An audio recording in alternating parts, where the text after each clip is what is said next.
No, I know. And he said he used chat. He said I had to correct it because otherwise ChatGPT. Okay, so we've got. Oh, I did on purpose. Fucked him off a lot. Yeah. Okay, good. Excellent. Well, it's that time of the evening, so good evening, everyone, and welcome to Goldsmiths Media Forum Series. This is the second one of the autumn term. My name is Rashmi Roshandan, and for those who don't know what the Media Forum is, we try and discuss issues that are topical, that may often be controversial, and they're about journalism and current affairs coverage. Today's discussion is about something that I, as a journalist, find very fascinating. What are the new ways to tell stories? And it's not just about going digital. This is about, various ways to tell stories. And our panel is really well situated to talk about this because they don't just talk about it, they actually do it. So we are very fortunate to have with us today Miranda Green and Robert Shrimsley of the Financial Times, Jim Waterson of London Centric. He was, I think, until very recently, media editor of The Guardian. We also have from Bonn, Max Koschik, Deutsche Welle's head of News Digital. And the moderator is Goldsmiths professor Nate Tkacz. So just one final thing to say before I hand over to Nate. After all of this is over, please do join us for a glass of wine and cheese straw out in the atrium. It's a kind of good place to have a conversation. So thank you very much, and over to you, Nate.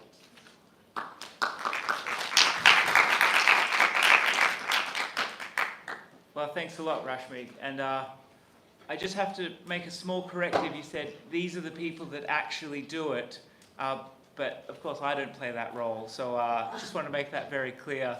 So yes.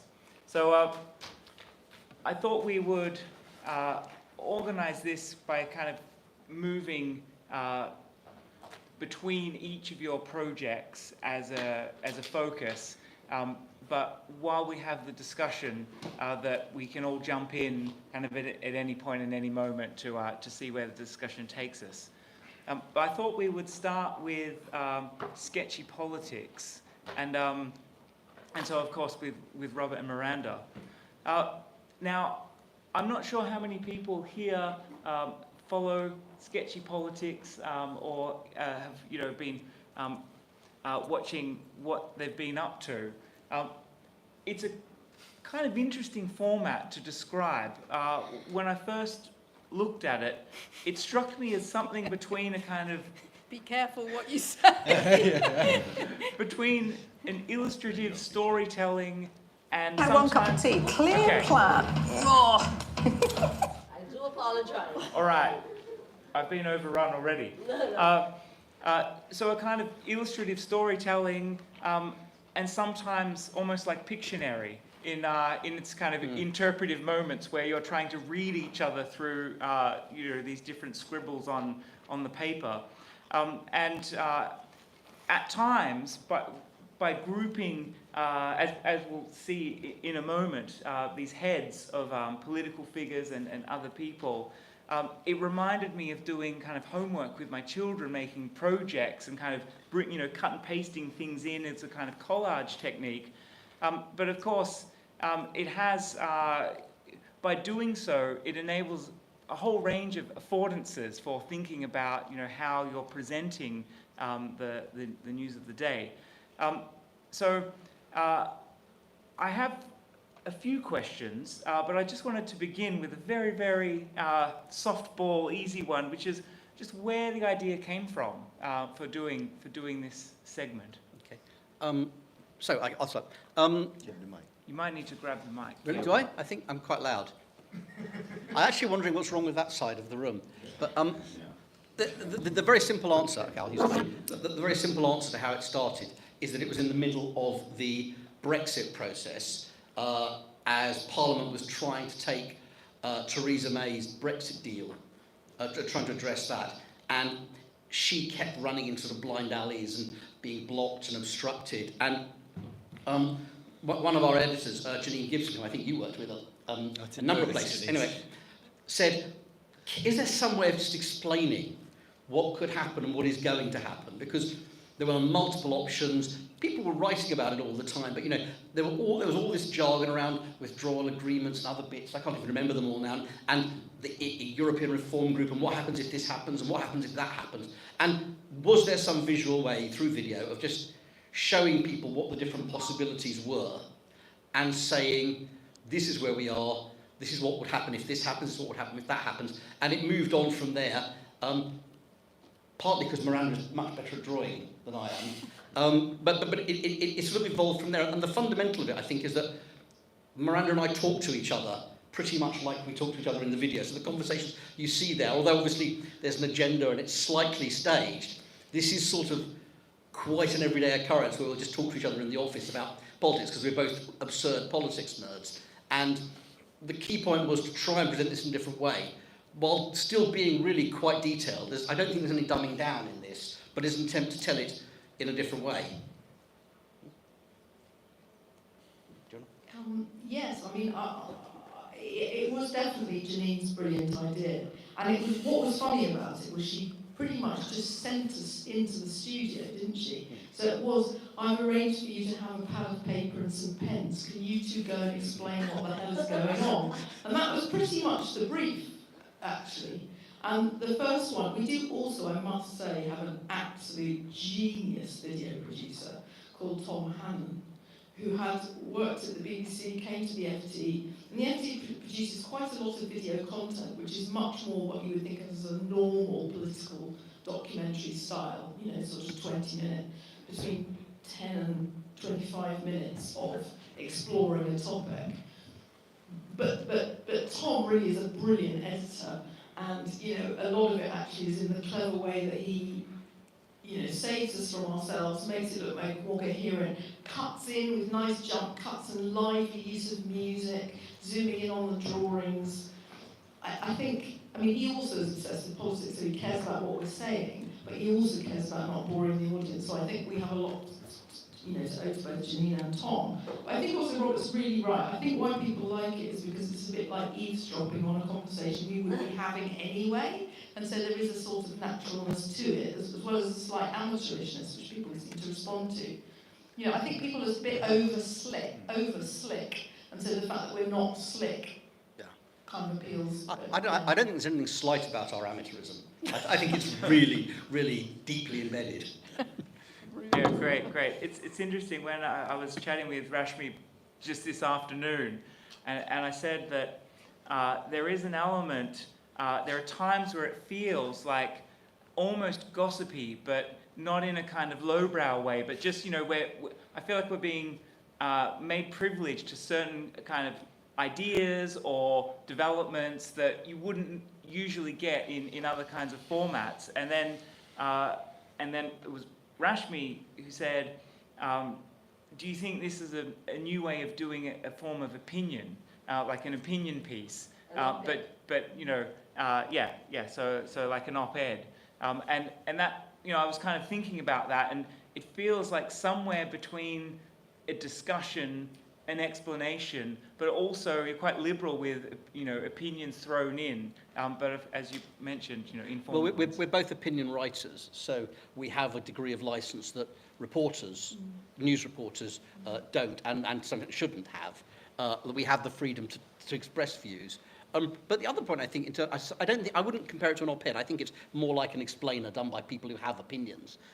But I think the other point is when you obsess about politics a lot, and when you spend a lot of time reporting it, talking to people, if you talk to people like yourself, you don't realise just how much you know.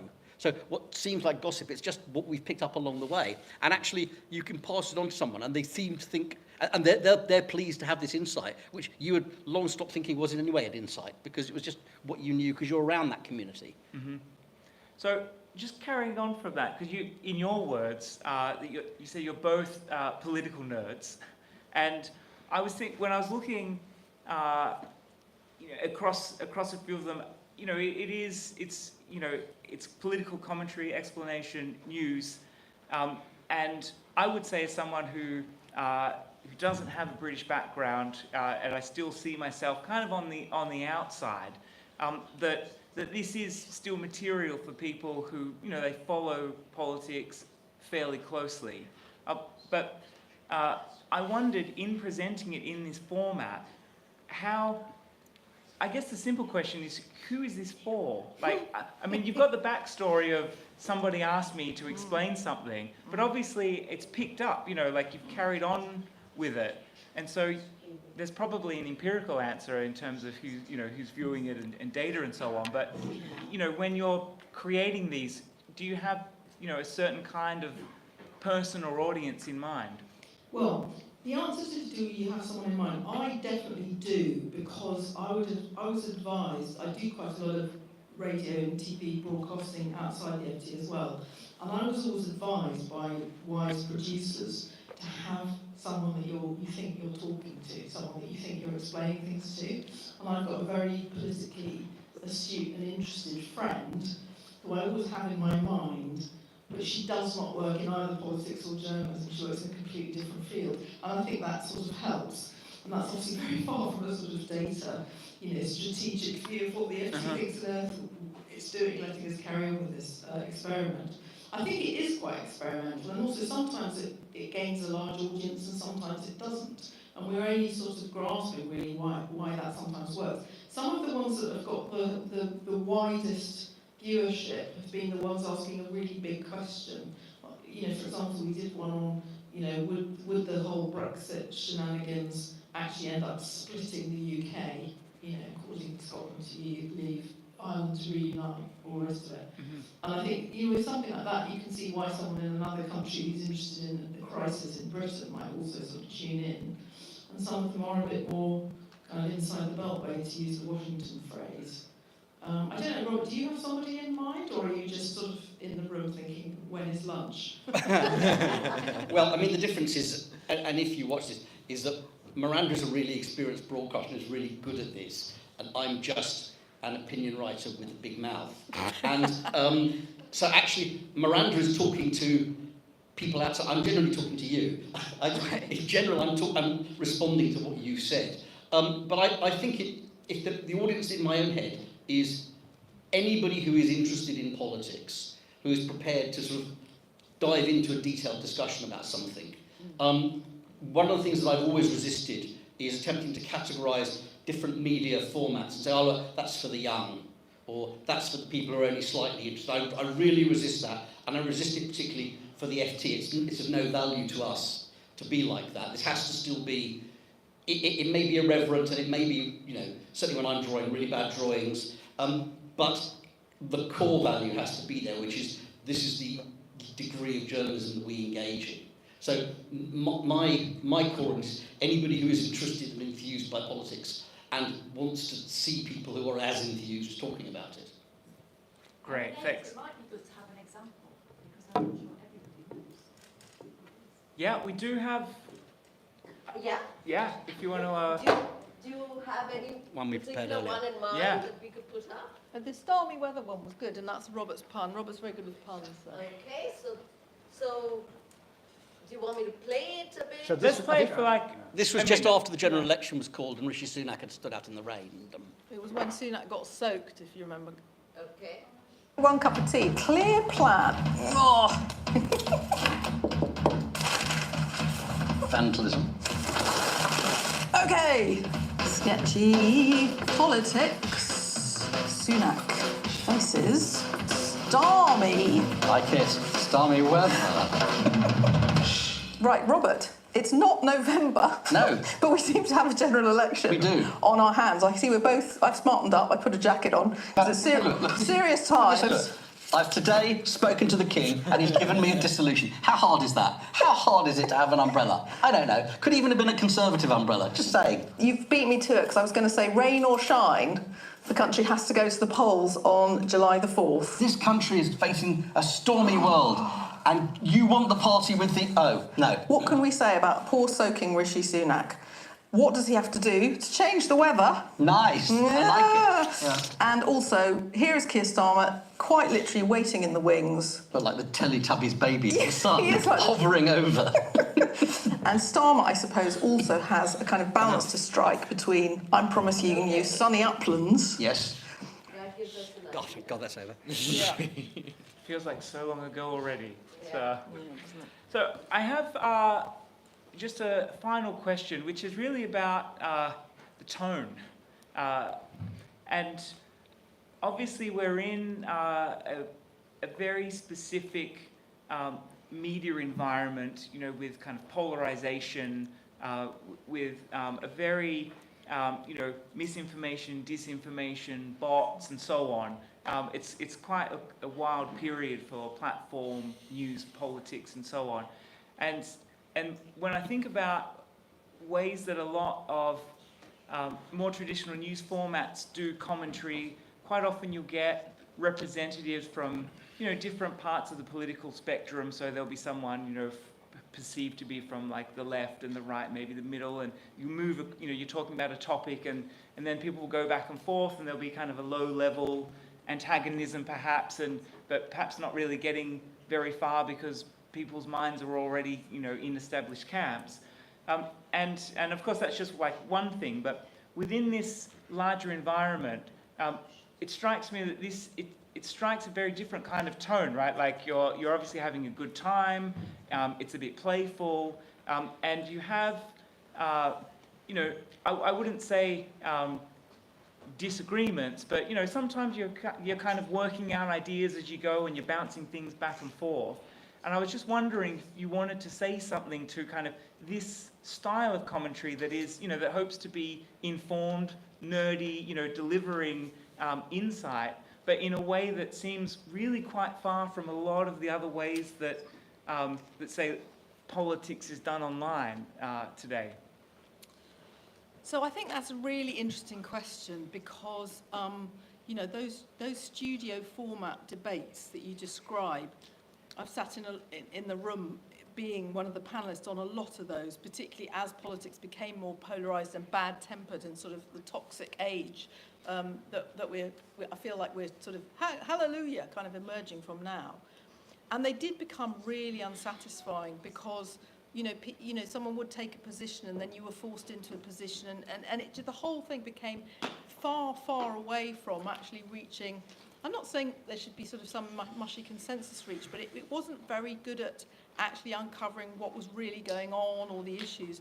And I do think people have been crying out for a different way of talking about politics. I mean, if you think about the massive boom in political podcasts, you know, whether it's Rory Stewart and Alistair Campbell, you know, on down, the very successful one that Sky now does with Beth Rigby, our former colleague at the FT. I like to get that in there because we're all so proud of her.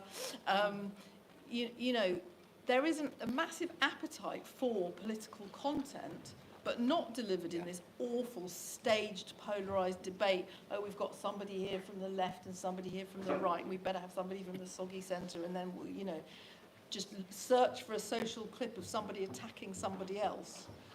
Yeah. You know, that can then go viral. And I think people actually didn't, they got lots of clicks, and so they were rewarded for that way of behaving. And I mean, obviously, the producers would say to you, quite frankly, oh, we've got so-and-so, so would you be prepared to go on and disagree and take chunks out of so-and-so? It's also just really boring, isn't it? Really dull. So I actually think that question about tone, but also trying to use a different way to elucidate what's going on in politics has been very helpful. You know, from lots and lots of different outlets, trying different formats, and the kind of political crisis has been a real opportunity to experiment, I think, with how to do it. And I think, how boring television coverage of political debates is I think, really, I can't watch Question Time anymore. A lot of these, they're putting people on just to be obnoxious and have a row, just for a clip they can put on social media, and it's incredibly uninformative. And it strikes me, as Miranda's example is a really good one, that it's really striking how podcasts, where you have people who either agree or disagree civilly and seriously, have taken off, not just in politics, but, you know, the whole Rest Of series. I can't remember how many Rest Ofs there are, but there's a lot of them. And, you know, people are interested in having this serious conversation. What is the point of watching a programme where a Conservative comes on now and says, how dare Rachel Reeves in her budget extend income tax thresholds, an outrageous tax on working people? And you have to sit and think, yeah, but you did it for 4 years. And then you go, oh, but you did it for 4 years. It's tedious. And I think a conversation where people from those two sides are able to say, well, look, we had to do it for this reason, and now you're carrying it on. And actually, there is the vast range of the range of politics between, social democracy and sort of centrist conservatism are all attacking the same problems in roughly the same way. And occasionally you get people from the perimeters of that, be it Reform or the Greens or the Left or the Labour Party, and that's slightly different. But I think attempting to say, this is serious, we can do better, it's clearly... There's a receptiveness to that everywhere. So just final question. Do you think, because, I absolutely think that we need to find different ways of presenting and not only, stories and developments, but our kind of relationship to delivering material online has become very problematic. But one of the things I'm wondering about taking a lighter tone and is whether or not that style hits upon its own limits. And I'm thinking, for example, hypothetically, but also, there's an election coming up, obviously, very, very soon in North America. And if there were, are there particular kinds of political events and moments that would be difficult to translate into that kind of format? Surely you wouldn't do it about the Middle East.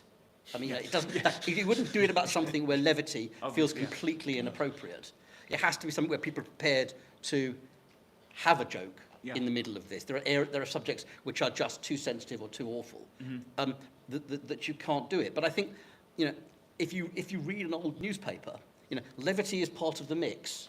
There are all kinds of different things, and I think it's incredibly important that you don't get pompous about what you're. I think we're entitled to be pompous about the importance of journalism and getting it right and getting your facts right and telling the truth. But I don't think you should be pompous in your tone and your style, because it puts people off. And the thing that has changed most dramatically in the evolution of the web, and I mean, I ran our website for a decade, is the informal tone, the ability to speak directly to your audience, to hear back from them, which isn't always that pleasant. And having a conversation which is not, I, the wise one, I'm telling you this, but it's actually, this is what we've heard, this is what we know. I think there's a real value to that. And the standards can't alter, but the tone has to adapt always. Great, thanks. I think now we will change, but before we do so, did either Jim or Max, did you want to ask questions to Robert or Miranda before we go on? I mean, we can just... I want to prioritise getting questions from people here. So should we rattle on and then make sure we've got time at the end? Okay. Should we move? Who wants to go next? Who wants to go? I'll take... Let our friend in Germany go. Max, do you want to go next? Apologies, happy to go on now. Thanks, Jim. Okay, I think this time perhaps we should. Do we have any material from the TikTok? Rashmi, perhaps if we can just quickly get that, and I can say a few words while that's getting ready. Here, our version of Beyond the Digital, I think, is perhaps not really beyond the digital. It feels that this is more squarely working, within the heart of the digital, because it's about platform news tailored specifically for TikTok. And I think what we see with the Deutsche Welle material is a really good example of what we could think about as a platform native strategy to the news. As you'll see... I'm sorry, I'm just trying to sign in because I haven't signed in for a while. Hang on, I'll get it. What I can offer, if you want, what I can offer quickly, Rashmi, I can send you quickly a link of one of the videos we did, which I think, if you want, and I can say a few words in the beginning, Nate. So, I mean, frankly, for us, we started TikTok last May. And first of all, hi, greetings to London. So I'm from Deutsche Welle, the German foreign broadcasting service. We work in Bonn and Berlin. My name is Max, and I'm in charge of the digital news portfolio for the DW News brand, which is our English language brand. We're obviously much smaller than BBC and CNN and some of the other European continental news providers. And we went, as I said, last May onto TikTok. Yeah, we were quite late to the party, I have to admit. A lot of other brands and providers have been there already. Washington Post is, I think, the most famous one, sort of being a really early adopter. And yeah, I can share one video. I'll provide the link to Rashmi. Yeah. Which is a video we did, one of the most successful ones to date, which doesn't really strike you perhaps in the first moment as news, but I'll happily elaborate why, you know, we feel like this is sort of really targeting the people we want to reach. So I'm just trying to quickly send this to Rashmi, sorry, 1 second. But yeah. Any questions you may have so far, happily answer while I try to do that. Well, yeah, what I was saying is, well, despite being late to the party, but perhaps, you know, with the benefit of being able to reflect on what others are doing, you know, maybe there are advantages to that. But some of the things that strike me about what you're doing is really working within the affordances of the platform, and it so costs Steel less than 60 euros to make a handbag that it sells for nearly 3,000 euros. That's what Italian authorities found out when they raided. This is the second time it's happened, Nate. It's all right. Keep no going. worries. Yeah. But you can perhaps see the story in general, right? Yeah. Yeah. Do you want me to just play it then? Let's do it. If you prefer. Or is that it? That's it. Okay. Yeah. Go back. Yeah. Okay. Luckily, I have 3 kids at home, so I'm constantly being talked over, you know, in my domestic life. So I'm very used to, you know, these lively dynamics. So, yes. So I have some questions, but I really liked how you work within the aesthetic of TikTok in terms of this, you know, the pacing of the clips.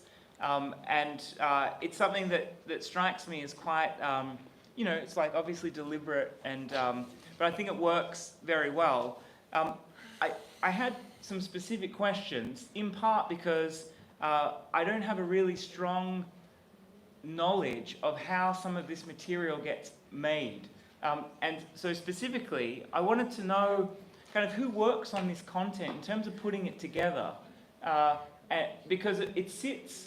You know, it's obviously, it's, you know, produced by what I would think about as more traditional roles and forms of expertise, but clearly there's another kind of expertise that is at play here, which is about translating things into appropriate formats and styles. And I wanted to know, what is that like, you know, when you're actually making stuff? Is there a small group? Is it 1 or 2 people? Is it one, you know, that would be very good to know. Yeah, it's a group of people, and they're still kind of quite traditionally embedded into a newsroom, as in, you know, they have a shift and they're trained journalists. I mean, not saying that that's sort of their only kind of qualification, but they are obviously quite, or they're comparatively maybe young to other colleagues in our newsroom. They really, really understand and like the platform. So I think for me, the most interesting learning was, I started this job in 2020, and by then TikTok was already, you know, a present platform, had a fast growing usership. Traditional media was already present. We weren't there yet. And one of the first things my team asked me when I started was like, when are we getting on TikTok? When can we be on TikTok? And yeah, I mean, it took us a while, but when we started, I was like, okay, people, let's go. What are we doing? And then everybody got into a bit of a, I don't want to say rut, but at least in a moment of kind of hesitancy to sort of feel like, okay, how are we actually being able to pull this off? How are we going to be a news brand that sort of keeps its integrity, that sort of shows what good journalism should be like and could be like on this platform, while also sort of becomes native to the platform and approachable to the audiences we're trying to reach, which is people, young people under 30. Or even younger, for that matter. And yeah, the first tries we had, I think we will all look at them now probably much more amicably than we did at the time. So we tried our bit with skits that are really popular on TikTok, you know, reenactments of political or news situations. So not the visual story that Sketchy Politics does, but something that you have seen perhaps already on Washington Post, or something that Max Foster from CNN does. And it just didn't sit right with us. No, you know, the common cliche could be that Germans just don't know how to do humor. And maybe there is some truth in that, but at the same time, we just had to figure it out. And we did realize there is some parts of our pedigree as a newsroom or a group of news journalists that we can translate, and that is sort of really our classic sort of fact-checking, really sort of being using the footage, being transparent in our work, and at the same time being really putting ourselves out there, embracing the platform dynamics, really sort of testing things. It's an incredibly fast-paced platform where, you know, you have a viral moment or a meme blowing up overnight, and the next day it's already boring. Best example, I think, is like Kamala Harris brat, you know, sort of attitude. That was the most important thing in global politics for a glimpse of a second, and then it became really, really, really embarrassing for everybody to embrace. And so you have to just really kind of be on that and sort of stay in tune with that audience and their, frankly, also their language and their way that they operate on the platform. Yeah, and so I think for us, sort of the biggest challenge here is really also figuring out, what does news mean for people that we are trying to reach. What Miranda and Robert have, you know, talked about, sort of the classic politics and the political kind of analysis has changed a lot over the course of the last 10 years, also sort of the post-factual society, we could say now, and I think the same is happening for news. We have a shift from the classic hard news that sort of any generation up to the millennials have always embraced as a definition of news. And I think with Gen Z, we now see, or Gen Z, sorry, we now see that people have a different understanding of what's important to them. They care a lot about sort of their own, how to say, sort of, you know, really reality and the life they're living, like social justice, the climate crisis. And so the TikTok video I just showed you, the Dior handbags, you know, that's essentially, it's a story about labor exploitation.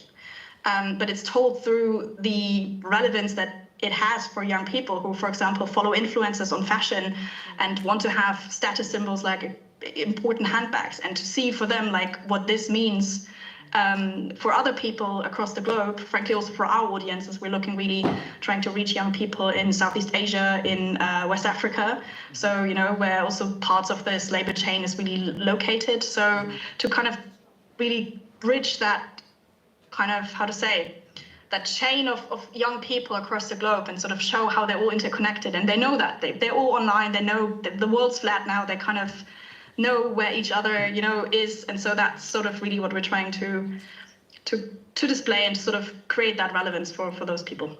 May I suggest we show the video, the TikTok? Oh, sorry, you still haven't seen it. Okay. Okay. It was my fault, I think. That we... It's fine. It costs Dior less than 60 euros to make a handbag that it sells for nearly 3,000 euros. That's what Italian authorities found out when they raided factories making products for Dior and other fashion brands like Armani. The 60 euros does not include raw material and other expenses, but still, why does it cost so little? Dior outsources its manufacturing, in this case, to companies running workshops in northern Italy. Italian police say the hygiene and health conditions they found in these workshops were not good. In some cases, the workers, who were mostly Chinese migrants, also lived at the factories, and they worked long days, including on weekends and holidays. Police also said safety devices had been removed from machines in order to increase productivity. The workers told police they're paid about €2 per hour. That's well below the minimum wage for the sector in Italy. Dior isn't facing any charges over these findings because it's not responsible for the workshops. But the court in Milan did criticize Dior for not overseeing its supply chain. People's love for luxury has made the owner of Dior one of the world's richest men. But consumers aren't paying a high price because Dior's handbags are handmade by skilled workers in artisanal Italian workshops. Instead, the company is able to maximize its profits, partly because of labor exploitation. We sent questions to Dior's parent company, the LVMH Group. We've not heard back from them by the time we published this video. Did you hear back from them? Apologies, no, I didn't hear anything. So the camera's also shifted, so I'm not seeing. I see Nate, but sorry. Just moved, yeah. Okay. But can I just say, I think it's really interesting because we've been talking about TikTok as this new format and this doing journalism. This to me, It's a 400-word story. it was a Punchy very 400 strange. words. It's a news story. You know, it may have had slight presentational tweaks for TikTok, but that would not have looked bizarre on the BBC. So I think this is a really important point that actually the fundamentals of journalism. It's a good story. Exactly. Yeah, it's a great story. Don't change. Exactly. Yeah. Absolutely, Robert, and that's, I think, really empowering for a team to now realize, you know, at the end of the day, it is really still about a craft that's not going away. It's really sort of figuring out maybe new tonalities, new approaches, looking sometimes different, like finding slightly different angles to a topic.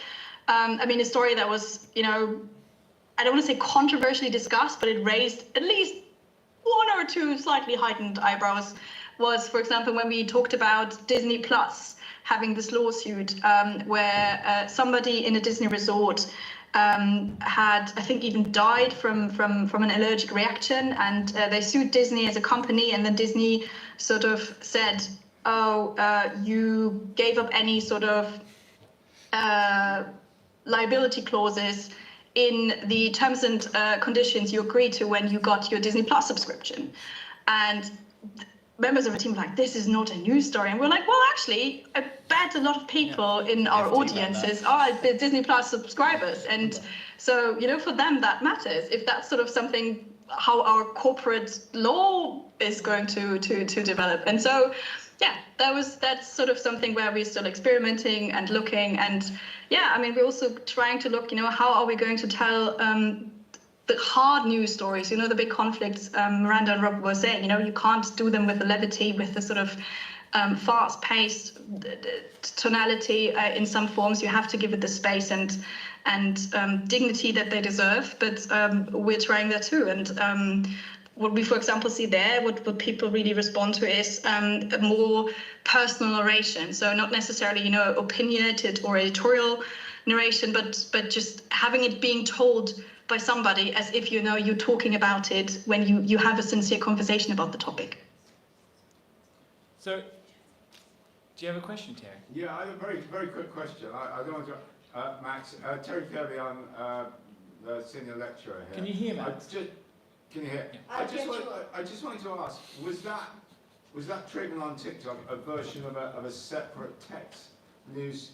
Sorry, was that version on TikTok? Was that a version of a separate news story somewhere else on your platform, or was that the only way in which you reported that story? So what we do is usually with these kind of videos, we put them on the other platforms that use vertical video as well. So Instagram has a vertical video sort of stream. Facebook does it now. I mean, they're part of the Meta corporation. YouTube has started with shorts, so we try to repurpose them and publish them. But what we often do is we think from TikTok first, because that's the platform that has the sort of strongest, I don't want to say cultural impact, but at least the sort of is the most dynamic one when it comes to this vertical format. They really pushed and pioneered this as a new form of media, in my opinion. And I think sort of if we look at the chronology, it's sort of how it, Just to group evolved. a few threads together, because you know, there's a point about it's a news story, and it's kind of carrying on a particular tradition, a particular type of story. A kind of friendly counterpoint to that is that the environment within which these stories are making are significantly different. And one of the key things that is really different, and you mentioned this question like integrity earlier, like how can we produce things with integrity? And of course, when you're operating on platforms, you know, I'm not sure I'd use the word original sin, but there is a kind of, you know, there is, you're operating within particular kinds of digital environments, and of course you're subject to their operating logics, you know, like the big question of when something gets picked up, when it circulates, when it doesn't, the question of algorithms and virality. So you've got not only kind of national, international, legal regulation and governance, but also a kind of platform regulation that's well known. And it's quite often quite opaque and a question mark. You know, places don't always know how things get picked up or why, but it also raises these other kinds of questions, like, you know, when do you as an organization consider leaving a platform? You know, this is obviously a big question at the moment now. It's happening with X. But you can see that that is a question, you know, that has historical precedence in terms of, you know, who owns certain newspapers, or, you know, these are not new in themselves, but they reappear in these quite specific ways. And I wonder, you know, how you navigate TikTok as a platform in terms of its own governance. You know, do you have any stories about, you know, content being flagged, being censored, and so on, and any thoughts about that relationship in terms of being a news provider, and whether or not there are, you know, are there platforms that you wouldn't, you know, go on, for example? Yeah, so to borrow a term from security politics, I think, you know, what every broadcaster, public broadcaster especially, which operates on platforms like TikTok or general, you know, third-party platforms, needs to do is sort of keep a level of strategic autonomy, you know, so really have this sense of you can't just put all your eggs in foreign baskets, or in that sense. That's why we did kind of, you know, it took us a really long time to get onto the platform. I remember early debates in 2018, 2019, when we first thought of it. I was a political reporter at the time. I reported heavily on sort of TikTok policies, sort of the hesitancies, both in US government or US politics, as well as the German politics, on, you know, how can you really use that platform. You see even with politicians, you know, like the way they really differently approach the platform to their regular political appearances. So politicians, including especially currently, you know, the US president, but also presidential candidate Kamala Harris, they use TikTok sort of as a sort of side project, a niche project. You know, we're a bit further than that in our own work, but they have their official, you know, smooth political platforms, and then TikTok is where they go really rampant on memes, Brett, Kamala, dark Brandon, Biden memes. So they really embrace that culture there. And we obviously, as a public broadcaster, we can't do that. We have to sort of stay true to our brand, but we're there now, and at the same time we have our own sort of platforms. You know, we have our own website, we have our own apps where we kind of stay in tune with our users. Nevertheless, obviously the goal is to just be more accessible to young users who are on the platform and will remain there, and find ways to bring our services to them. So one way that TikTok is, I think, quite particular is for young people, is being used heavily as a search engine. So they use it the same way that people over 30 would traditionally use Google or classic search engines. They really go on TikTok and search for topics. And it's also a platform that's heavily being used for disseminating misinformation, disinformation. And so for us to be there and bring credible information on that platform, reach the people where they are, be present, and then hopefully develop a strong relationship with them for them to use our further offers, is sort of what we're trying to do there. I would just say, you talked about we talked about these platforms. You know, having been around this circle 2 or 3 times. You know, I remember when the FT was working out what its approach was going to be to publishing its stories on Facebook, in instant stories, how it would deal with Instagram, how it would deal with all of these things. And actually, and it's something publishers are going to have to think about now in terms of AI and large language models. But in all of these questions, a lot of the issue is who keeps control of this? Are you in control of your content when you put it on other platforms? Do you have access to the data? Is it subverting your business model if you're a subscription site? And so actually for us, as much as anything else, is are we still in control of what we're doing? Do we still have a direct relationship with the audience? Or have we given it to one of these sites? And I think that's something that all publishers have to grapple with. Yeah, I think it's really important. I think that's, yeah, I want to say that, Rob, and that was why I was so intrigued, you know, by the sort of meeting you today and all of 3 of you or 4 of you, is because I feel what we're grappling with now as a broadcasting publisher or broadcasting company is what print media had to already deal with 10 years ago, 15 years ago, when, you know, everybody said print is dead, print brands won't survive, every newspaper will die, you'll all be gone. And look at that, like from The Guardian to the FT to the New York Times, everybody managed magnificently. They really embraced the way to kind of look at, yeah, but like I think it's true. I really started my journalism degree in education. You know, people told me don't write, nobody will write anymore, and I don't think that's true. I think, you know, what a lot of legacy print media did was really go out there and figure out new ways of storytelling for them and their brands, and I think a lot of good big broadcasters are already following suit, but for us smaller ones, we're just sort of getting more comfortable, I would say. Okay, I've got well, an observation and a question, which is kind of back to the specificity of you kind of operating on TikTok. One of the first things that your attention is drawn to when you bring up, because of course most people will receive the content within the flow of the feed. So, you know, it's not that common that you go to a profile and click on it. But if you do happen to do that, say as if you're preparing for a talk, you see a particular version, and the obvious thing is that you've pinned 3 stories on the top of your profile, and of course those stories are ones that have you know, very large numbers in terms of views. But I wanted to know the decision making behind that.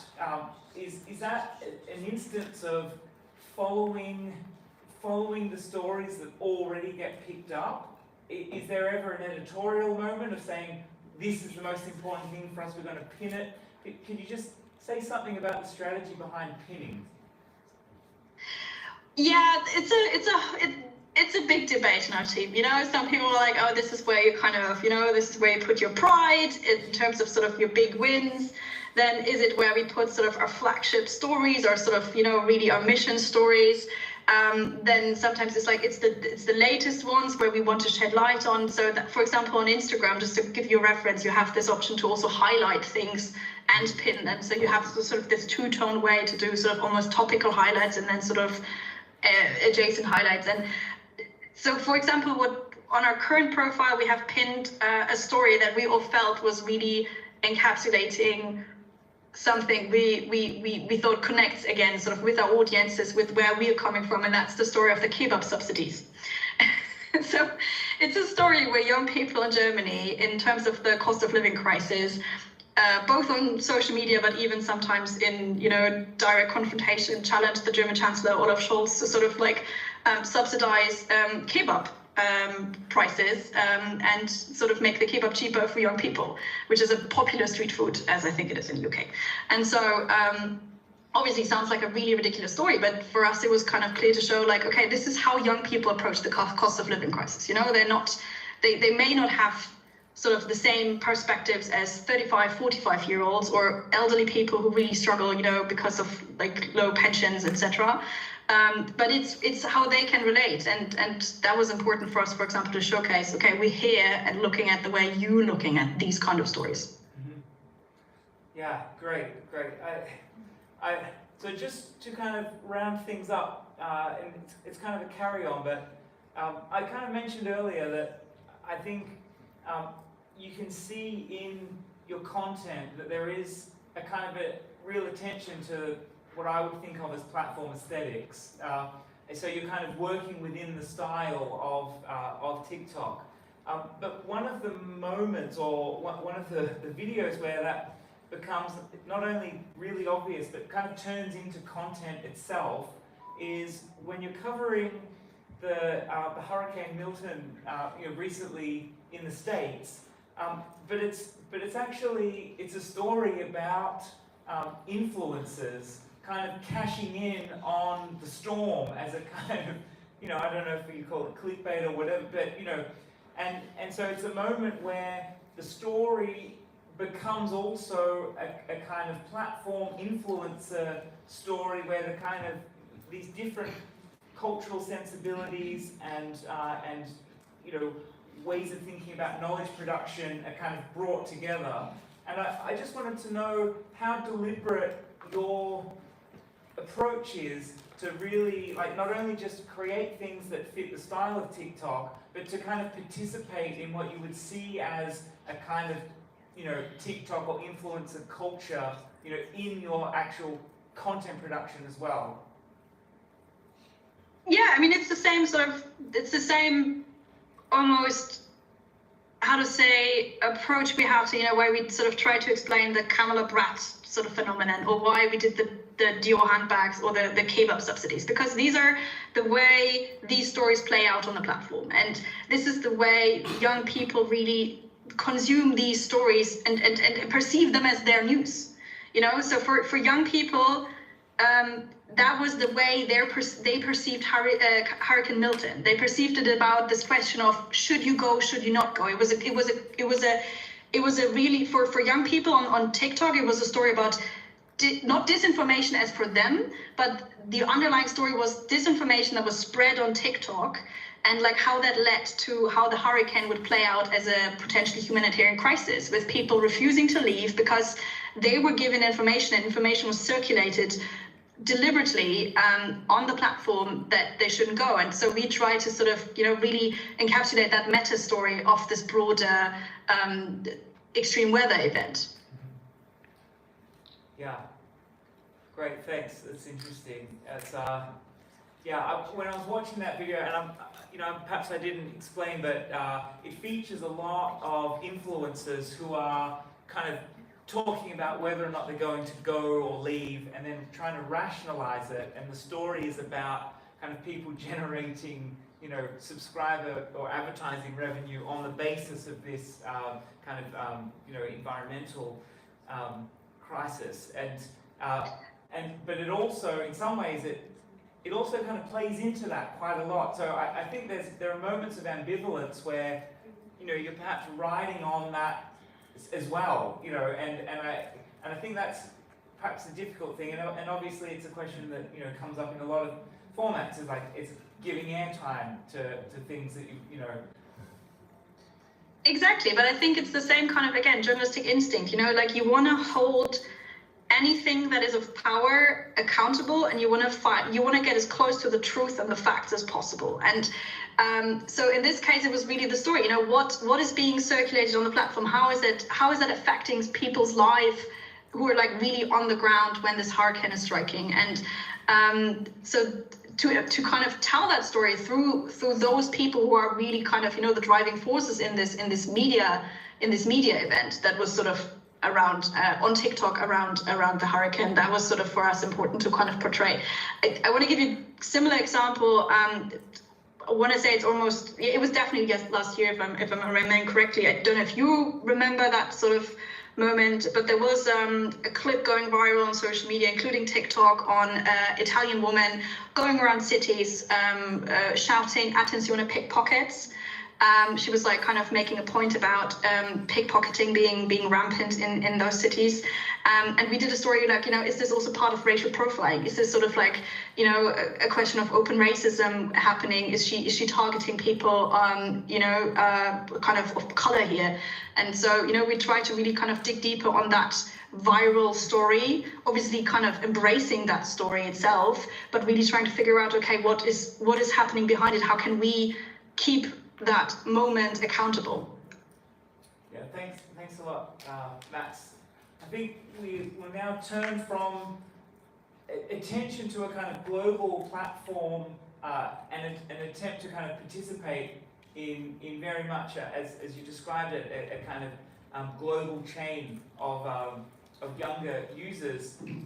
To return to the theme of the previous forum, which is the local, and so Jim, I believe you prepared some slides. I only prepared slides because Rashmi gave the off to everyone. I didn't want to look like I was the one who hadn't done my homework, and instead it turns out I was the goody two-shoes who actually did it. So I have done them. I'm going to do this in about 3 minutes, and I've got a highly talented person to click through it. So I'm going to explain what it is. My name's Stuart Hall Building. I used to be the media editor of The Guardian, and before that I was. Let's go for it. There we are. I used to be at BuzzFeed. You're probably too young to remember, but it was briefly a thing. We worked out how to go viral, and that was new technology. And there was a brilliant period about 10 years ago when we felt on top of the world. We could put a headline on anything, we could game the systems, we could go all over Twitter and Facebook back when anyone under the age of 40 was still on Facebook. And we were king of the world, and I used to do news coverage there. It was great fun. Then moved to The Guardian, which I loved, and that's a different approach to digital. And if there's one thing that I'm trying to sort of just say is that if you don't understand distribution and the business model of news, no one is going to read your stuff, and you're not going to get a job in news. You've got to understand why people are reading it, where they're reading it, and how they're going to see it. So the first place I worked was all about go viral in the old school sense. The second place was people come to the Guardian homepage, they click on the homepage and they read the stories that are there. So you've got a captive audience. That's what the FT's got. They take hundreds of pounds a year from me because I come to them every day, and that's what pays these guys to get chauffeur-driven cars down to Goldsmiths. Everyone else pays 50. So you get it free. And every year I have to go through this routine of phoning them up and pretending I'm going to cancel so that they don't put it up by more than I can afford. But that's one model. So you've got model 1, go viral, try and get clicks, make money from ads. Model 2, I then worked for 6 years at The Guardian. You've got a homepage audience, they come to you, they're going to read any story that's there. And model 3 is what I've done in the last month, which is I've chucked in a very safe, secure job for life, a globally renowned news brand, to basically start a one-man blog about London. So London Centric is me. It's me and a bicycle and a laptop. And I am trying to make people pay for news about London. Let's see what's on this. Here we go. So this is what I was doing. I used to cover the media. This is what your typical click-based this is what your typical news website looks like now. This is a story that loaded. There is not a single word of the content on that page when I tried to load the story. There's just adverts, because every publisher has to try and get as many ads on the page as possible.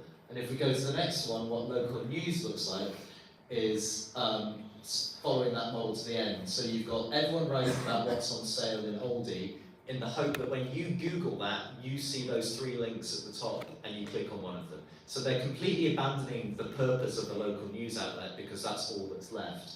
And if you were to walk out of here and try and get a job at an outlet run by a company called Reach, you'd be expected to do 8 stories a day, which is physically quite challenging just to type that many headlines, pull that many tweets in. You can't even do any journalism, any reporting. It's completely empty calories, it's hollow, it's nothing. But the only model for all these places that sell ads is get more clicks, get more clicks, get more clicks, and try and make a few pennies from advertisers. And I spent years reporting why I think that's doomed. So what I've done is quit, and I am doing a different thing, which is a few in-depth pieces of journalism a week. You don't get much. Hopefully everything is of relatively high quality. It should all have exclusive new information that you don't get elsewhere. That's what the FT does on a much bigger scale with reporters all around the world. But there aren't many people reporting on London. It's a city of 9 million. There's many countries in Europe that are smaller. So I just need a few thousand people to pay me some money every month, and I will deliver them some interesting information. And so it's gone from I'm writing for hundreds of thousands of people to I'm writing for a couple of thousand people. And it's almost more of an influencer model than anything else. It's more in common with, I mean, is this on the record? I mean, it's really got more in common with OnlyFans than with journalism, in a sense. It's kind of like a parasocial relationship. You're buying into the content producer, putting content behind a paywall. And that is, I'm kind of doing it as a bit of an experiment, and you know, this might last for a year, it might last for 5 years. I think there's a business model in it. And so if I click through, I can't remember what I put next. So this was the owner of the Evening Standard, and I was delighted because I ran up to him with the camera and started asking him questions. The Evening Standard is the sort of remaining big London paper, and I did a piece about why they were secretly owned by the Saudis. Now he, a week later, name-searching himself on Twitter, called me a prick. And this was the best thing that happened to my new business. 50 people signed up and gave me money. That was literally thousands of pounds of money went into my account because he couldn't stop rising to that bait. So that's the model. It's essentially, it was a massive investment in local journalism by him sending that tweet. So I can't remember if I put anything else on this. Yeah, so that's a graph without any axis or labeling, which shows my subscriber count in the last 2 months, two weeks. So that's just make you think that it's going well, and that's it. I think. So sorry, that's the basic thing that I just wanted to do, is that there's 3 sort of models I've gone through in a decade of doing this. One which was try and get clicks, one which was serve people who are coming to you, and then a final one which is try and sell content directly to a small number of people. Can I just ask you something? Because I think what you're doing is incredibly important, because again, I came up through local papers and I've seen the hollowing out of London local news. One question I've been fascinated by with your site is how you are being treated when you contact people, particularly figures in authority, be it TfL or a council or whatever, and you say, I'm from London Centric. Does that carry weight with them? Can you get them to talk to you in the way that you want? I had a very patronising call from a press officer at a local council who said, look, I don't know who you are, London Centric, but like, I don't think you need to put a write-up reply in before you do a story about us in future. And then when I don't want to be a bit grand, but when I sort of pointed out that I worked at national papers for a decade, I sort of knew what I was doing, and actually if you look in your inbox from a week ago, there is actually that right of reply. Then he slightly sheepishly came back, but yeah, I mean, I worked at BuzzFeed when we were 3 people in an office, and then 18 months later I was interviewing the Prime Minister, and so it went from, hi, I'm calling from BUZZFE, and I'm back there again. It's London, it's like a news app. Yeah, I mean, I know it looks like a blog. Yeah, I mean, it is sort of a blog. It's on Substack, but, so I'm sort of back at that point again. But I'm enjoying it because, I tell you what, you phone up, you say from The Guardian, the entire global press office mobilises. They want to talk to you. You phone up an oligarch, that oligarch's PR is worried about what you're writing. And what I've found is I've written a few stories where they didn't even bother getting back to me, but then they've blown up and they're like, shit, we really should have got back to him. And then you earn the credibility of these people by punching them on the nose. The credibility with these people. So I'm feeling alive again, is the honest answer. I'm having so much fun. But I want to say there's one real problem with this.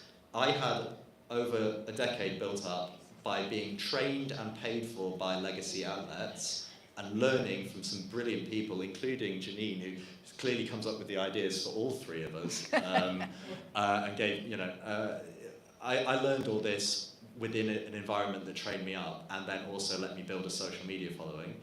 I don't know how, I could not do this if I was just a person on my own starting out. And so really what I'm doing is I've taken some effective investment in myself from other places, and I can probably build a business model that supports me and a load of freelancers. It's not really going to replicate the need for dozens of reporters to cover London. And that is the flaw in it. And it's unashamedly always going to end up, well, not unashamedly, it's annoyingly always going to be an elite audience because not everyone can afford to pay for news. So that's another flaw in it. So I'm aware of the failings of it. Can we perhaps use that to delve, that's like a ChatGPT, refrain, to delve into the business model of Substack a little bit more? Because, you showed like the graph. One of the obvious things about Substack is it has, you know, like many of these kind of writing-based platforms like Medium or whatever, they kind of sell you a version of how to become successful, and that's about initially making a lot of stuff available, having a kind of free service. No, and I then, haven't made. I've put everything behind a paywall from the start. and then monetizing, yes. But you've gone straight, obviously, to subscriptions, and I saw on your Substack that you have about 7,000. You know, without going into extreme details, like, what do you need on these platforms in order to survive as a journalist? More, because I've got a lot of nursery fees to pay for my children, and they're very expensive. I am, after 2 weeks, about 60% of the way to my old Guardian salary. So that's kind of where I'm pitching it. I'd like to get all of my money back. That's basically it. So I started this 2 weeks ago, and I can live off the money already, and pay some freelancers, and I would like to be able to go back to the lifestyle that I got accustomed to at the Guardian, basically. So that, but I don't think it's ever going to get that much more than that. I don't know how sustainable it is, the growth, and I know that a lot of people are signing up as a sort of vote of confidence in what I'm doing, rather than the ones that are cheering enormously are when people are signing up just cold because they like the story that they want to read. I think this is a model that's going to work really well for me, and I'm not sure it's necessarily going to work for that many people. But equally, I am already employing freelancers, so if you have a scoop, and if it's like a proper scoop or it's a scandal about London, and especially if it's something that the rest of the media is not covering, I can pay. So that's a nice thing to say. It's not the best pay, but I can pay the same as the Guardian would pay.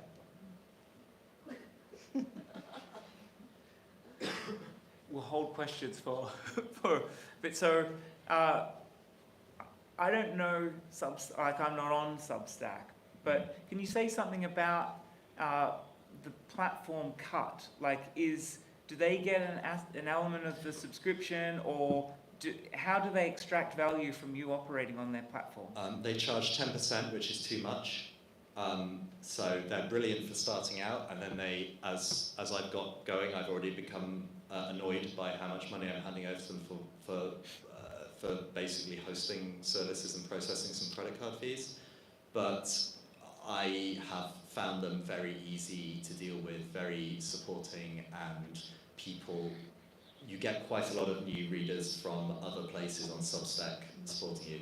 The problem is that all platforms in the end will eat you, so I'm already trying to think, how do I maintain the independence? But the financial relationship is with my company that I have set up to do this. I get to take that financial relationship with me if I leave Substack. So that's the thing that makes me not worry as much, because if I went off to another platform, I can take the subscribers with me, which is something that down the line I'd have to consider if it actually becomes a success, because 10% of not very much is not very much, but 10% of quite a bit is quite a lot. So it then would stack up. So you write on London Centric, proper local journalism about who really runs London. And one of the first things that came to my mind was this kind of tension between the local and the platform. And I wasn't here at the last forum, but my understanding is that you have these kind of local news forms that you showed above, this kind of really driven by rapid production of stories, crazy ads coming in. And then you have kind of other attempts to produce local journalism, and everything from newsletters, kind of very small, perhaps I'd think about them as like micro, super local.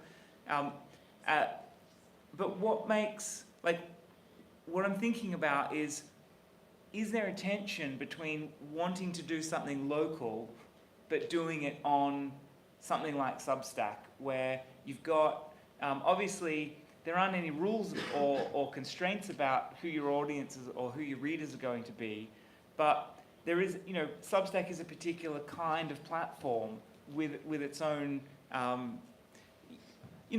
if I think about it, probably highly educated, maybe, well, without going into too much about it, because, I'm likely to say something incorrect about who's reading what.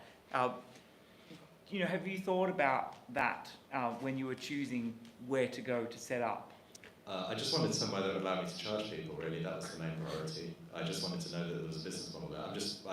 I also think that good independent journalism is best when it's making money. And if you're not making money from journalism, then you're beholden to someone else because they're having to subsidise it. So I think that, me being able to say to a brilliant freelancer I'm working with called Cormac, who lives just around here, he's like, this kid that just texted me out of the blue because I have my number publicly that anyone can text on. And he just texted me, he sent some of his stuff. I don't know what his background is really, but his stories are brilliant, and I immediately started using him for work. And but I can pay him and tell him, he knows that the harder he goes on the subjects, the more money he'll get, and more commissions he'll get. And I really think that financial independence is the best way to be able to make the content that is truthful and not having to be compromised. So that's what took me to Substack, really, because there was clearly evidence that there was a business model in it. I'll take it's pay to play. You want to read it, you can cough up. There's free trials available. So if you want to have a look around, take out a 7-day trial and remember to cancel. Put a reminder in your phone to cancel on day 6, and you can have a look. Okay, I wanted to ask you a little bit about the content that you've got up there so far in your brief time. When I was looking at it yesterday, there's a story about Defib, the cat, and a controversy about the fire station and the status of this aging feline. There's one on the tube strikes, the possibility of the tube strikes. A very short piece on what you can think of as outrageous properties. So this is one that has a slide coming from the story above. Yeah, but none of these are really pieces. So I think I maybe missed off, and I really should have made this clear, is it's delivered mainly as an email to people's inboxes. So this isn't really stories. These aren't really sort of standalone things. This is a newsletter menu of kind of bits that you might enjoy. And that's the kind of starters and the clicky bits before the main item. So I've structured it as you get 4 or 5 little fun bits, which are, weirdly still often involve more journalism than the bigger stuff. Because like checking the facts on whether, there was a property that I saw on Rightmove that fascinated me, and then it took me sort of 3 hours of going through company's house and then offshore registers to find out who owned it. Now, a lot of people might have seen the house on Rightmove and gone, that's a crazy £15 million house. Probably they're not weird enough to A, have the training and knowledge on how to track down the beneficial owner on an offshore Jersey register, and B, be weird enough to think that you can sell that to people as something. And honestly, I've done pieces that were long and journalism, but little nuggets like that are valued as, I'm seeing from the feedback, people are like, hey, I like the fact that you held that council leader to account. You can tell that they didn't really read it. But then they say, oh, I loved the little thing about that property that was funny. So when it's an item, it's not really a new, it's a different format. It's a kind of, it's a bulletin in some ways. So what is there amongst those other pieces is also a much longer piece on phone signal coverage in London. Yeah. That's the piece that's visible, and it is a longer piece. But I wanted to just ask you, because you mentioned that you have freelancers that you're interested in scoops but what are you thinking in terms of the strategy of content? Like, are you relatively open, just an eye for a good story, or is there anything specific that you're thinking, this is not, this isn't ever covered in this way, I'm going to focus on, this style or these areas? Well, these guys know what the power of a mix is. Like, I am obsessed with the FT, I read it just so much every day. And the reason it's amazing is because it'll have something on why, a cobalt mine in the Congo means that your new Tesla is late, and therefore China's BYD is going to, you know, it just, everything is mapped together, and you know that they've actually got the reporters on the ground checking it out. So on a really tiny level, what I'd love to do is explain that, you know, the reason that funding at Goldsmiths is being crushed is because that property development was blocked. Well, who was it blocked by? It's blocked by that billionaire who owns the land, and you suddenly understand that who's pulling the strings behind the scenes. So sorry, I'm slightly rambling now, so I'll let you bring it back. But basically, the mix works. Like people aren't either into serious things or into light things. They want them mixed up and they want them explained. And I promise you, no one reads boring stuff. They just don't. You can see the stats, but you can, if you can't make people interested in a nominally boring story, then you're doing something wrong as a journalist. The skill of someone like the FT is taking something quite dry and then contextualizing it. Because even the guys, you know, with their at Morgan Stanley with their corporate FT sub or whatever, you know, they still don't really want to wade through something that resembles an academic paper. They want it contextualized as well, even if they know the underlying issues. So, last question before we turn things over, and you're strikingly unoriginal, but given that you've just started out, if, let's say that the business model is sorted out and you know, you're able to continue, what does success look like in this area for you? You've kind of hinted at it in a number of ways already. I mean, I'd love to just get on to questions, so I'd just say it's me being able to do this for as long as I can. I am destroying myself doing this at the moment. I'm working every minute that I'm awake. It's not sustainable, so I don't really know how to make that literally in terms of my lifestyle sustainable, because I'm doing 7 days a week on this at the moment with 2 small kids. But you know, so I guess the dream would be getting back to the income that I used to have before I chucked in a safe career, and also being able to employ enough people to let me take a holiday, and that would just be very happy. I think going for growth at all costs, chasing everything at all costs is going to be a recipe for disaster, and I'm basically doing this as just one big media studies experiment. So maybe it'll work or maybe it won't. I do think Jim's a bit too modest in this, because I mean, Definitely. some of the, I mean, I think it may be a horrific thought for you at the moment, but you know, some of the really great sites that sprung up as people broke away from traditional media. I think of one, it was called All Things D, which later became Recode. It was a brilliant website set up on the West Coast to look at the tech companies, and it pushed out an amazing amount of news, really interesting stories. I think they had 8-9 people for much of the time. It is possible to do a phenomenal amount of really good journalism with relatively few people. I certainly hope that's where you get to, but maybe that's too far away to think about just yet. Okay, should we turn? You can take To the crowd. Yeah, you could take the. So, Okay, raise your hand if you have a question. Hi, both the three groups of you here. I have a question for Jim, and then also a slightly broader one for the FT.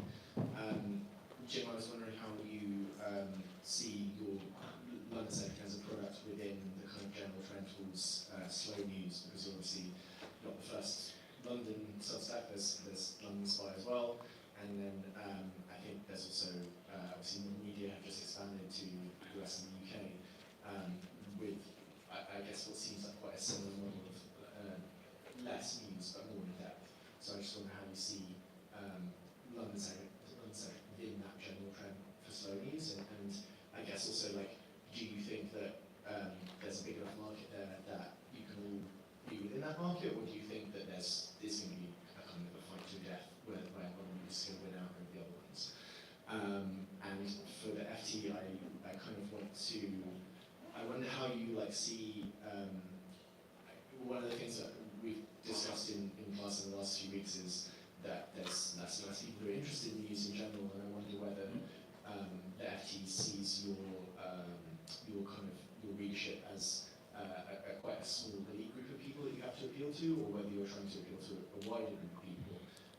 Because I guess for myself, I have always wanted to read the FT, but I've never been able to have a subscription for because I can't afford that amount of money. Does Goldsmiths not have a subscription? But now I do have Good, excellent, glad to hear it. So I've now come within this elite group of people who get to access the FT, but I wonder like how you can expand that group of people, whether there's a kind of political economy problem where as society becomes more unequal, there is a shrinking group of people who are within that sort of, I guess, the kind of the Chomsky 2080, sort of split where you're appealing to a shrinking group of people.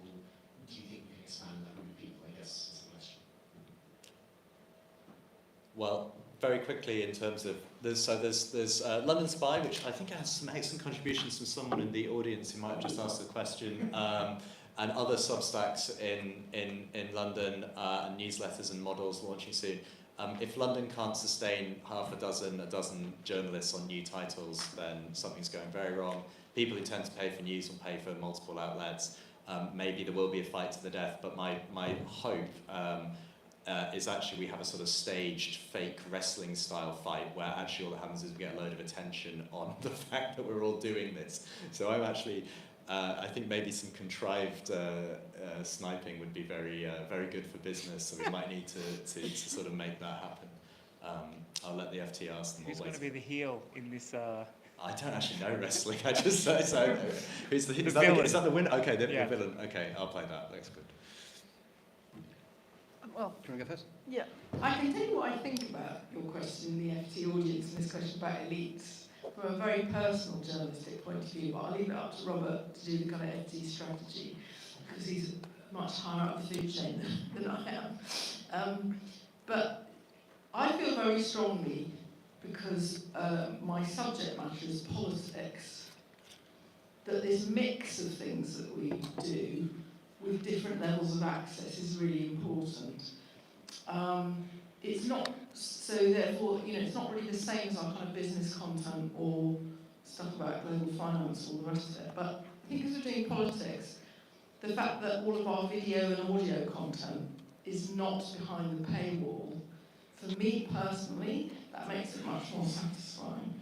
So I spent a lot of years doing a BBC show that was very late at night and had a bizarre, talk about tone of voice, it was called This Week, it was presented by Nathaniel, and I did some very strange things, explaining politics while pretending to be on Strictly Come Dancing, going down zip wire, you name it, I've done it. But I honestly believe in that mission because politics is for everyone. What is the fate of democracy, unless we can talk about politics in a way that, having done those shows and because of sketchy, people will come up to me at the bus stop and say, I can have a bone to pick with you, or they'll come up to me in Sainsbury's and say, I totally disagreed with what you said the other night, blah, blah, blah. For me, personally, as a political journalist, I find that incredibly satisfying and very important. But it's obviously very different from writing a very sort of intricate piece about schools policy and knowing that of the few thousand people who've read that behind the FT wall, one of them's going to be the Secretary of State, and the other person's going to be the previous Secretary of State. And you have this bizarre level of impact writing for the FT, even though with some things the numbers are quite small. I'm only speaking for myself there because my area is UK politics and policy, and so that's my perspective on having it both ways. Cakeism, journalistic cakeism for me. I don't want to talk over. I'd love to have Max on this as well. But one thing is that I've been writing about the people I want reading, and then you watch as they sign up as soon as you write about them. So you literally see their email come in on the registration the moment that you do a piece about them. So it's that's literally the model. I've been writing about the people I want reading, and it tends to work. I think I would actually push back a bit on the premise of your question.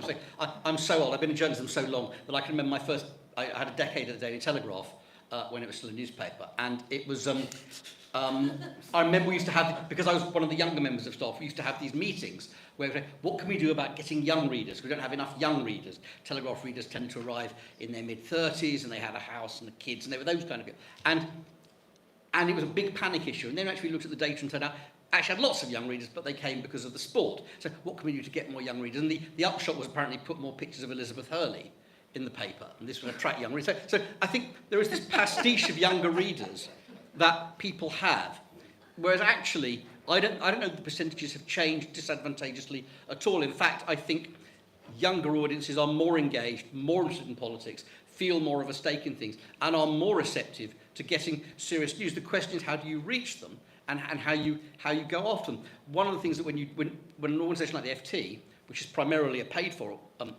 content, puts things out for free, it's attempting to say to people, you may have an image of us, you may have a notion of us, but it's not quite right. We're not as forbidding as you might think we are, or if you never read us. It's not completely filled with numbers and data that you won't be able to understand if you haven't been reading it for 3 years. There is a different perception of us. But to your point about paying, which was your question, is there a divide that people who will just never read? That divide already exists. It's existed forever. And there are outlets for people who don't want to pay directly, things like the BBC and such like. But the truth is, organisations like the FT have never gone for the whole audience. We're interested in people who are interested in what we want, what we write about, who are prepared to be comfortable with text-heavy, data-rich, and I don't think that we will change doing that. But what we do believe is that there is a continuing supply of those people. You know, there are people who want to read about Strictly and want to read about TV and entertainment, and that's absolutely fine, but we're not going to do it. We're going to carry on doing what we think our audience is for. Do you worry that audience is diminishing? No, because there are still people going, you know, there are probably people at Goldsmiths who are going to go into investment banking. There are people who are still going to go into quangos and politics and public life, and in roughly the same percentages they have always done. And we're not after the whole population. We're after the people who are interested in the things that we try to do and try to do well. You know, I mean, even the FT now has a subscription audience of over 1 million, but we're a global brand. That's not a lot of people. So we recognise we're never going to be as big as the BBC or as big as The Guardian. Our audience is an audience that's prepared to pay, that gets value out of what we do. And we're lucky, of course, because we're a business news organisation as well, which means there's a whole raft of companies that will pay for us, which makes the job of selling easier.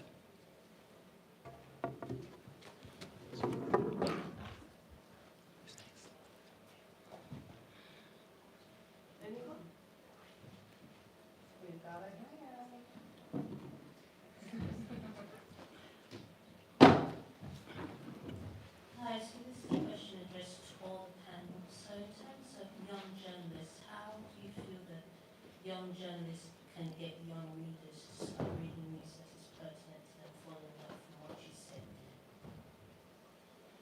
Sounds like Max would... Do you want to give Max go first? I'm really sorry, I didn't understand the second part of the sentence. So it's about young journalists and how they... How you get young journalists to read, to get young readers to read pertinent news, because you know that Robert mentioned that FT, for example, is shaped to certain audiences, but as younger journalists are coming into organisations like the FT, how do they get audiences of their age to read the same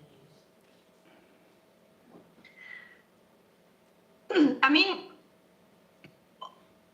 I think what you know, sort of both or three, Robert, Miranda, and Jim have been also saying, you know, I think the one of the most interesting parts about the media landscape that we all operate in right now is sort of we really perhaps have more intense and more reciprocity with our audiences. So like the relationship gets more intense, and I think sort of the fact that be it with Jim, you know, through Substack, where you can really sort of like have this direct cutting out the middleman, you know, direct to customer sort of business model, or where I feel like with, you know, I mean, Miranda and Robert, correct me if you're wrong, obviously you publish on the website of the FT, but it's disseminated too with other platforms, and you learn a lot about, you know, sort of how you develop a format like yours further. And the same with us, I think we all kind of both try sort of really to reach the core audience we want to have. So what Robert was saying, we want to sort of stay true to the people we serve. So Jim is looking at, you know, people who want to know about London. The sketchy politics is really still kind of looking at the what did you call it, the nerds. But I think it's true, like, you know, the FT is really about kind of information enthusiasts and people who really cherish rich, strong research. And for us, you know, we are a public service provider. So everybody has to kind of look at how you get to those audiences. For young journalists, I think that's what the others have been saying too. It's really learning your craft, good storytelling, good research. All of that doesn't go away. But if you're looking at reaching other young people with your work, stay true also to, what your generation cares about. Stay true to how you talk to each other. Don't try to be kind of older, wiser, grander than you may be, kind of live up to your passions, frankly. And that's why I was trying to say, sort of the stories, the lives, the realities of young people, they matter to them. So telling the world through that and through that sort of prism is important when you want to really reach young people. They care about politics in the same way as the others were saying, but they have a different approach to it. They care about how it plays out for them. So a lot of, for example, the climate crisis reporting, I think, can really be told through the young activism that really sort of surged across the globe from Greta Thunberg. In Germany, we have an incredibly strong movement called Fridays for Future. In Oceania, you have young people really becoming vocal for the way it's affecting their livelihoods. And that's sort of, for example, how you have to report climate and the climate crisis to young people through the way it's really, in fact, affecting their future. The same way, I think, every one of us does it. So Miranda and Rob, you tell politics through the passions and the interest and the knowledge you bring.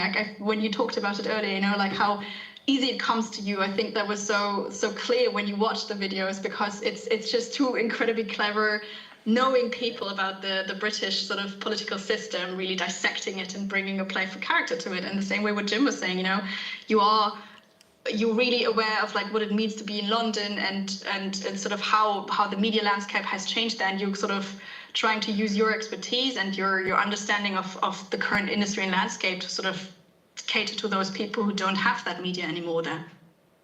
One thing if you're starting out is to be really, really self-critical about why, if you know in your heart it was a good story that you could explain to a friend over a drink was good, and it didn't land. And I've done stories I worked on for 6 months, they were brilliant. I know they were brilliant because I tell people I've got this insane story about the guy who's bought this and he's done that, and they go, wow. And then I published it, it had a boring headline on it, I'd written it wrongly, I'd written it wrong,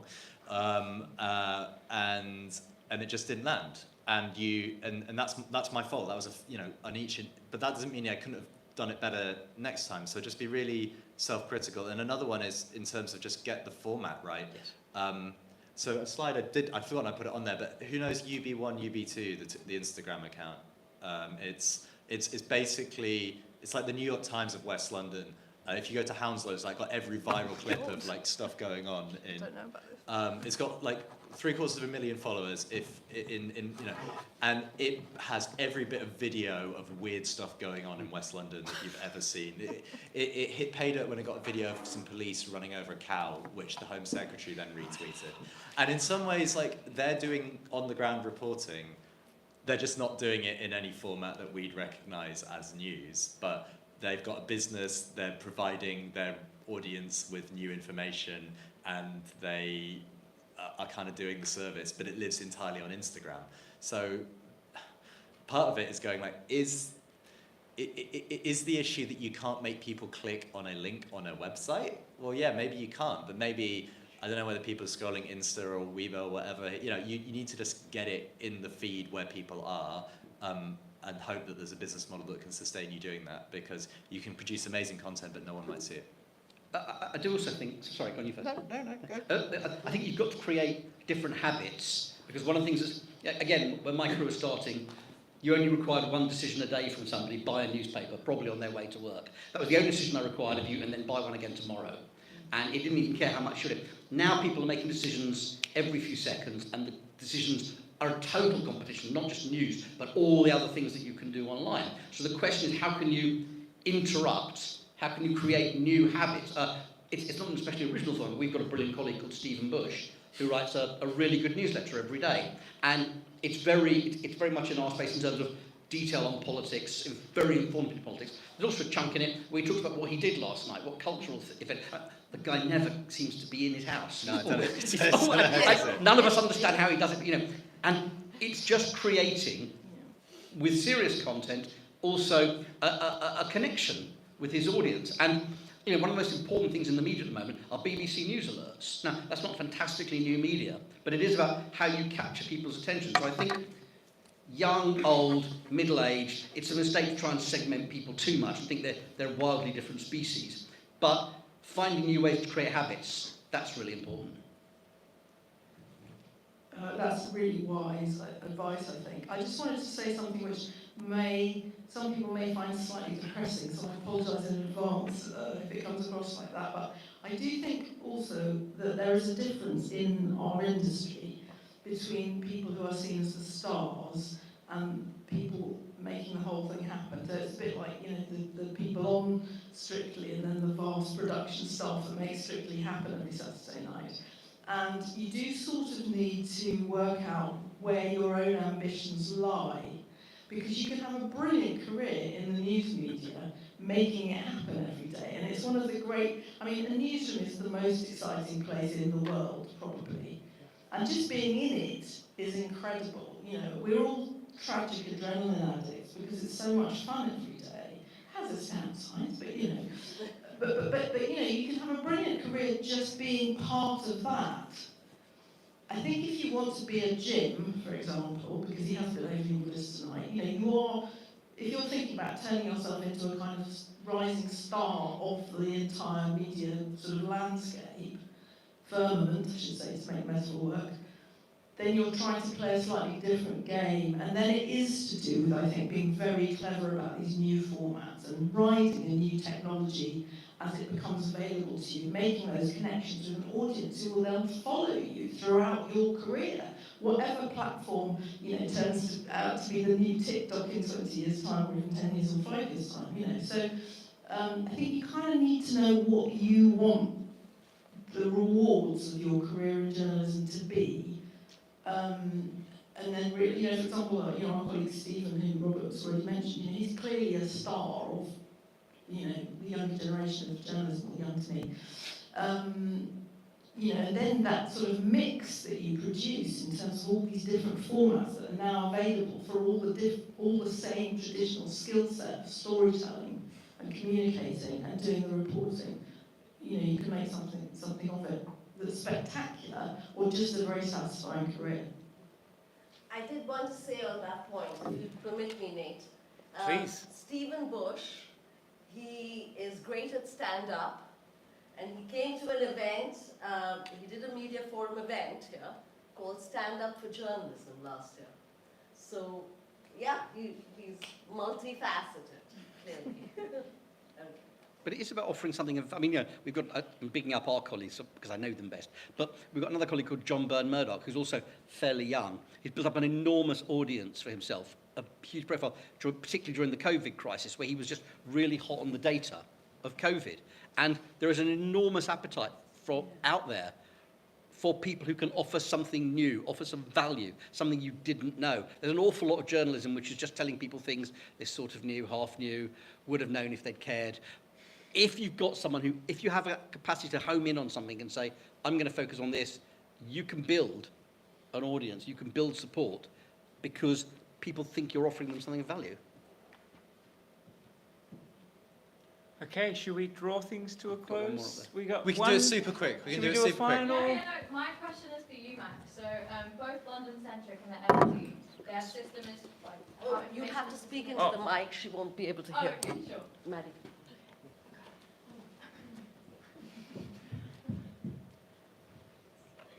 Yeah, so my question is for you, Max. So both London Centric and the FT, their system of how information is disseminated is based on people actively paying for their content. So how are you finding navigating TikTok's algorithm, and what sort of content do you see gets more interaction and you know, gets more popular?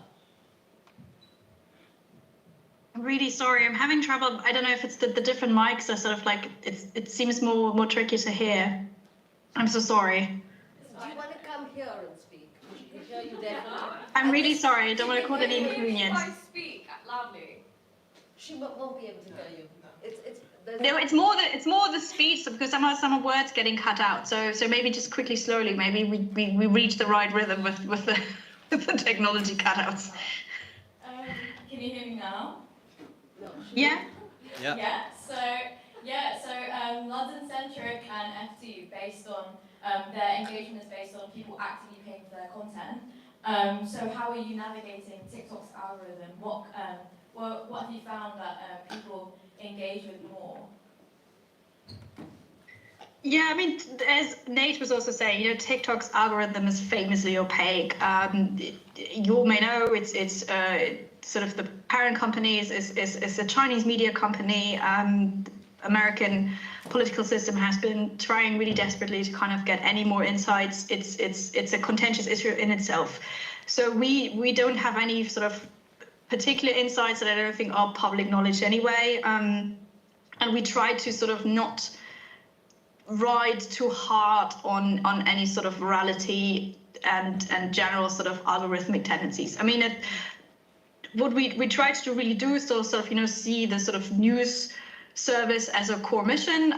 We are a public broadcasting corporation, so we are publicly funded. So we have, in that sense, a different kind of financial independence than what Jim was talking about earlier. And we're also kind of okay with a video tanking. Like, it's obviously never nice. You always want to have success, every one of us, no doubt. But as Miranda was saying, as a newsroom collective, you have a different approach to it. You're not one person alone. You're really a group. It's a group effort. And if one video doesn't pick up, that is also, frankly, the beauty of public service media is, you have more chances, and you don't have to kind of be too driven by the sort of usage and commercial successes. So we see really sort of the most important part is really sort of the resonance with what the people we're trying to reach care about. Of course, the storytelling, being approachable, being authentic. And sometimes you're lucky, sometimes you're not. It's been over a year now. I think some other people would have more sort of